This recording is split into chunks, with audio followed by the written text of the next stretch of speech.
میعاد عہدہ کیا ہوتی ہے، ٹرم آف آفس جسے کہتے ہیں ہم. صدر جمہوریہ اپنے عہدے کا جائزہ لینے کی تاریخ سے 5 سال کی مدت تک عہدے پر فائز رہتا ہے. وہ اس عہدے کے لیے دوبارہ بھی منتخب ہو سکتا ہے. تو صدر جمہوریہ کی جو میعاد ہے وہ جو ہے 5 سال ہے، اور پھر جو ہے اس کو دوبارہ جو ہے دوسری میعاد کے لیے بھی منتخب کیا جا سکتا ہے. اب آئیے ہم یہ دیکھیں گے کہ صدر جمہوریہ کی جو رہائش گاہ ہے، ریسیڈنس ہے، وہ کیا کہلاتی ہے. دہلی میں واقع راشٹرپتی بھون بطور سرکاری قیام گاہ فراہم کیا جاتا ہے. شملہ اور سکندرآباد کا راشٹرپتی نیلائم صدر کے 2 اور قیام گاہیں ہیں.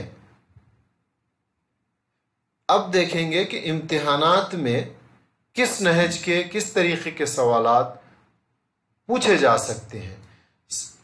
اس طریقے کا سوال پوچھا جا سکتا ہے کہ صدر جمہوریہ کا انتخاب کس کے ذریعے کیا جاتا ہے، اور صدر جمہوریہ کی میعاد کیا ہوتی ہے. پھر صدر جمہوریہ ہند کی رہائش گاہ کیا کہلاتی ہے. صدر جمہوریہ ہند کی رہائش گاہ دہلی کے علاوہ کہاں کہاں واقع ہیں. اس نہج کے سوالات پوچھے بھی جا سکتے ہیں. ناظرین، ہم یہ دیکھیں گے کہ صدر جمہوریہ کی برخواستگی یعنی ریموول کا جو میتھڈ ہے، طریقہ ہے، وہ کیا ہے. صدر ہند کو مواخذے کے ذریعے عہدے سے ہٹایا جا سکتا ہے. امپیچمنٹ جو پروسیس ہوتا ہے صدر ہند کو اس کے ذریعے ہٹایا جا سکتا ہے. مواخذے کا طریقہ کار پارلیمنٹ میں روب عمل لایا جاتا ہے. مواخذے کی قرارداد پارلیمنٹ کے کسی بھی ایوان میں کم از کم 14 دن کی پیشگی نوٹس جو ہوتی ہے کے بعد پیش کی جا سکتی ہے. اس قرارداد پیش کرنے کے لیے ضروری ہے کہ اس ایوان کے کل ارکان کی کم از کم 1/4 تعداد اس پر دستخط کرے. قرارداد کو اس ایوان کے کل ارکان کی 2/3 اکثریت کی جانب سے منظور کیا جانا چاہیے. اس کے بعد قرارداد کو دیگر ایوان کے غور و خوض اور منظوری کے لیے بھیجا جاتا ہے. دوسرا ایوان عائد کردہ الزامات کی تفتیش کر سکتا ہے اور اس مقصد کے لیے ایک کمیٹی تشکیل دے سکتا ہے. صدر کو دوران تفتیش شخصی طور پر یا اپنے کسی نمائندے کی وساطت سے اپنا دفاع کرنے کا حق حاصل ہے. معزز طلبہ، امتحانات میں کس طریقے کے سوالات پوچھے جا سکتے ہیں؟ صدر ہند کو کس طریقے سے ہٹایا جا سکتا ہے، یعنی مواخذے کا طریقہ کار سے صدر ہند کو ہٹایا جا سکتا ہے. مواخذے کی قرارداد پارلیمان کے کسی بھی ایوان میں کم از کم کتنے دن کی پیشگی نوٹس کے بعد پیش کی جا سکتی ہے. اسی طرح ایوان کے کل ارکان کی کم از کم کتنی تعداد کو اس مواخذے کی کارروائی پر دستخط کرنا ضروری ہے. اسی طرح جو قرارداد دی جاتی ہے، اس قرارداد کو غور و خوض کے لیے کہاں بھیجا جاتا ہے. تو اس نہج کے سوالات امتحانات میں پوچھے جا سکتے ہیں. اگر صدر پر عائد کردہ الزامات درست ثابت ہو جائیں اور دوسرا ایوان اپنے کل ارکان کی 2/3 اکثریت سے مواخذے کی قرارداد منظور کرے تو تصور کیا جاتا ہے کہ صدر کو اس کے عہدے سے ہٹا دیا گیا ہے. اب آئیے معزز و مکرم ناظرین، ہم جو ہے صدر جمہوریہ ہند کے اختیارات اور فرائض یعنی کہ پاورز اینڈ فنکشنز کا جائزہ لیں گے۔ عام اختیارات، جنرل پاورز، صدر ہند کے اختیارات کی 6 قسموں میں زمرہ بندی کی گئی ہے۔ نمبر 1، عاملانہ اختیارات، ایگزیکٹو پاورز۔ دفعہ 53 کے مطابق مرکزی حکومت کے عاملانہ اختیارات صدر ہند میں مرکوز ہوتے ہیں، جو ان اختیارات کو وہ بذات خود یا اپنے جو ماتحت کے افسران ہوتے ہیں ان کے توسط سے استعمال کرتا ہے۔ بحیثیت عاملہ کے سربراہ کے صدر ہند کئی تقررات کو انجام دیتا ہے، جن میں سے چند وزیر اعظم، پرائم منسٹر، مرکزی مجلس وزراء، کیبنٹ منسٹرز، ریاستی گورنرز، سپریم کورٹ اور ہائی کورٹس کے ججز، آئینی قانونی کمیشنوں، election commission, union public service commission کے صدر نشین اور ارکان وغیرہ شامل ہیں۔ قانون سازی کے اختیارات، لیجسلیٹو پاورز۔ دفعہ آرٹیکل 79 واضح کرتا ہے کہ مرکزی مقننہ پارلیمان یا پارلیمنٹ کے دونوں ایوانوں پر مشتمل ہے۔ صدر مرکزی مقننہ کا لازمی جز ہے۔ صدر دونوں ایوانوں کو طلب کرنے اور ملتوی کرنے کا اختیار رکھتا ہے۔ مجلس وزراء کی سفارش پر لوک سبھا کو تحلیل بھی کر سکتا ہے۔ کسی بھی مسودہ کی منظوری میں نااتفاقی کی صورت میں صدر دونوں ایوانوں کا مشترکہ اجلاس طلب کرتا ہے۔ وہ لوک سبھا کے عام انتخابات کے بعد اور ہر سال کے پہلے اجلاس کی ابتدا پر پارلیمنٹ کے دونوں ایوانوں کو مخاطب کرتا ہے۔ اگر امتحانی نقطہ نظر سے دیکھیں تو امتحانات میں اکثر اس قسم کے سوالات پوچھے جاتے ہیں کہ وزیر اعظم کا تقرر کون کرتا ہے، یا پھر سپریم کورٹ کے ججز کا تقرر کس کے ذریعے ہوتا ہے، اور ریاستی گورنرز کو کون نامزد کرتا ہے۔ اس طریقے کے سوالات امتحانات میں پوچھے جاتے ہیں۔ صدر ہند لوک سبھا کے 2 اینگلو انڈین اور راجیہ سبھا کے 12 کو نامزد کرتا ہے۔ مالیاتی اختیارات، فائنانشیل پاورز۔ صدر ہر مالیاتی سال کا آغاز پارلیمان یا پارلیمنٹ کے دونوں ایوانوں کے سامنے حکومت ہند کے سالانہ بجٹ کی پیشکشی کے ذریعے کرتا ہے۔ وہ ہندوستان کے جمع فنڈ کا استعمال کرتا ہے۔ صدر کی قبل از منظوری کے بغیر حکومت کے مالی تفرقات یا فروغ وسائل کی تجاویز پارلیمنٹ میں داخل نہیں کی جا سکتی۔ صدر ہر 5 سال بعد مالیاتی کمیشن کے صدر نشین اور ارکان کا تقرر کرتا ہے۔ اسی طرح اگر ہم دیکھیں تو عدالتی اختیارات جو ہونے چاہیے صدر ہند کو کس نہج کے حاصل ہیں۔ صدر ہند سپریم کورٹ اور ہائی کورٹ کے چیف جسٹس اور دیگر ججز کا تقرر کرتا ہے اور ان کو عہدوں کا حلف بھی دلاتا ہے۔ وہ کسی ملزم کی سزا معاف کرنے یا ملتوی کرنے یا اس میں تخفیف کرنے یا درگزر کرنے کا اختیار رکھتا ہے۔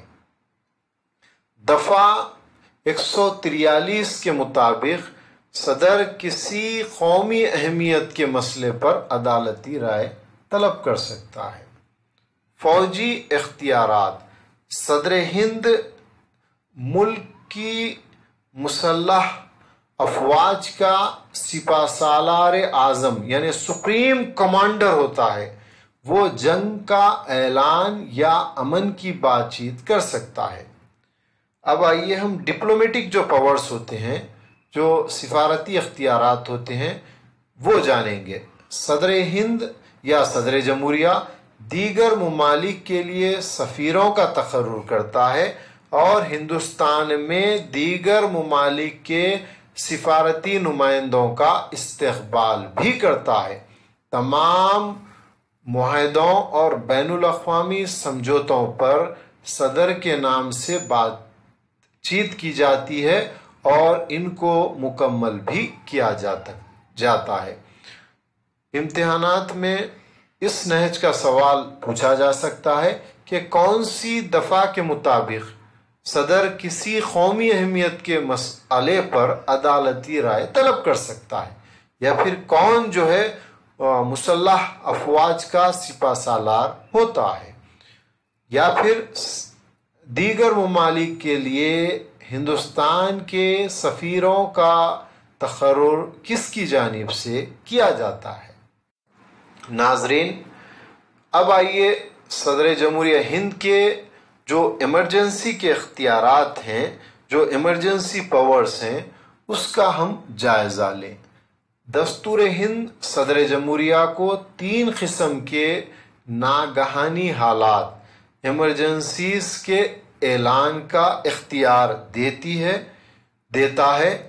قومی ایمرجنسی دفعہ 352 یعنی نیشنل ایمرجنسی آرٹیکل 352، دستوری ایمرجنسی دفعہ 356، کانسٹیٹیوشنل ایمرجنسی آرٹیکل 356، اور مالیاتی ایمرجنسی دفعہ 360، فائنینشیل ایمرجنسی آرٹیکل 360۔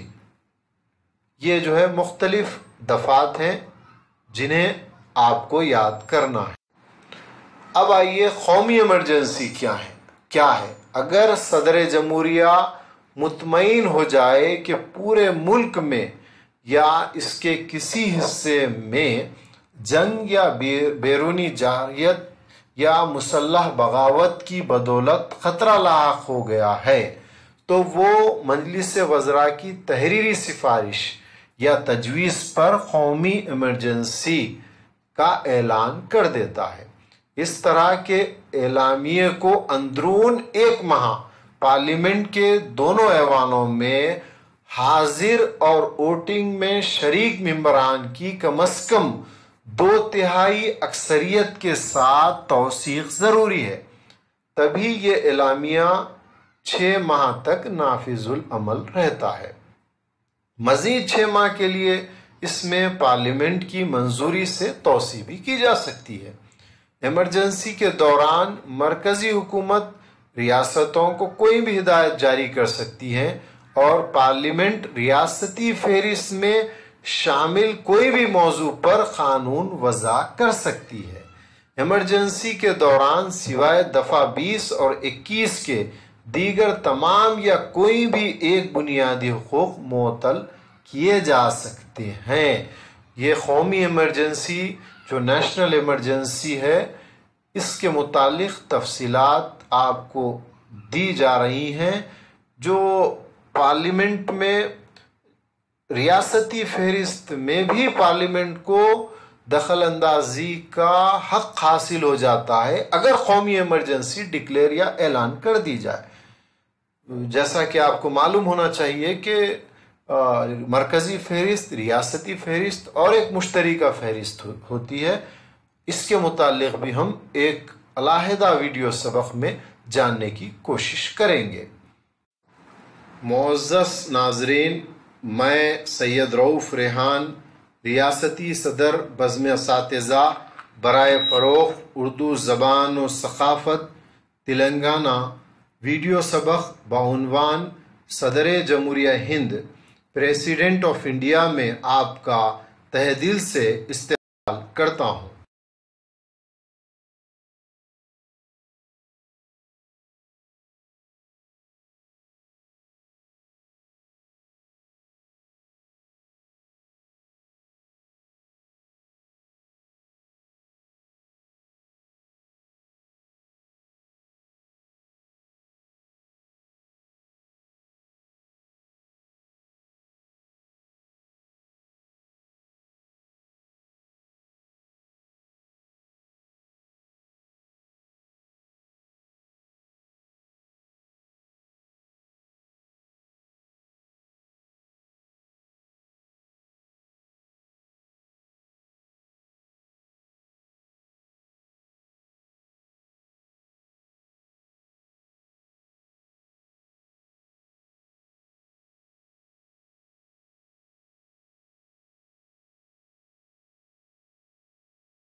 اس ایمرجنسی کے اعلامیے کی پارلیمنٹ کی جانب سے اندرون 2 ماہ توثیق ضروری ہے۔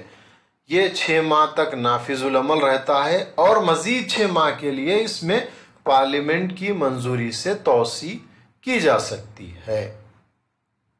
مالیاتی ایمرجنسی: اگر صدر مطمئن ہو جائے کہ ملک یا اس کے کسی حصے کے مالیاتی استحکام کو خطرہ لاحق ہو گیا ہے تو وہ مالیاتی ایمرجنسی کا اعلامیہ جاری کر سکتا ہے۔ اس طرح کی ایمرجنسی کے دوران مرکزی حکومت انتظامی عملے کے مشاہرات یعنی تنخواہیں اور الاؤنسز میں تخفیف لانے کی ہدایت بھی دے سکتی ہے۔ صدر جمہوریہ ہند دستوری سربراہ ہوتا ہے۔ پارلیمانی جمہوریت کی بدولت صدر مملکت کے سربراہ کے طور پر کام کرتا ہے۔ حقیقی اختیارات کا استعمال وزیر اعظم کے زیر قیادت مجلس وزراء کرتی ہے اور وزیر اعظم حکومت کا سربراہ ہوتا ہے۔ عزیز طلبہ، معزز ناظرین، ہم نے آج صدر جمہوریہ ہند کے متعلق تفصیلات حاصل کی ہیں۔